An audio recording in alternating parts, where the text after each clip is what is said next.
মৃত বাবা মায়ের ছবি মোবাইলে রেখে দেওয়া যাবে কি? আর এগুলো মাঝে মাঝে দেখলে গুনাহ হবে কি? জি, কারণ মৃত ব্যক্তির শোক পালনের জন্য ছবি রেখে দেয়া এটা উচিত হবে না। এমনি প্রয়োজনের ক্ষেত্রে আপনি ছবি রেখে দিতে পারেন, কিন্তু কিছুদিন পর দেখবেন একটু কাঁদবেন, তার শোক পালন করবেন ছবি দেখে দেখে, এটা উচিত হবে না। এরপরের প্রশ্ন, সূর্যোদয় ও সূর্যাস্তের সময় সহবাস করা যাবে কি?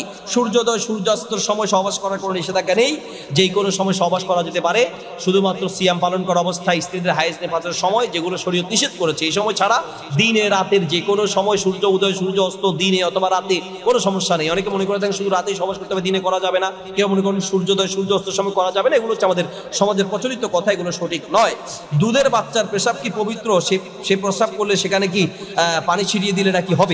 জি, দুধের বাচ্চার যদি প্রস্রাব করে থাকে, সেই বাচ্চাটা যদি ছেলে বাচ্চা হয় এবং তার খাবার যদি শুধু দুধ হয়, তাহলে সেই বাচ্চা প্রস্রাব করলে সেই প্রস্রাবের হালকা পানি নিয়ে ছিটিয়ে দিলেই চলবে। কিন্তু বাচ্চা যদি মেয়ে বাচ্চা হয় আর ওই মেয়ে বাচ্চা যদি প্রস্রাব করে, তাহলে তার পানির উপরে পানি ছিটিয়ে দিলে হবে না।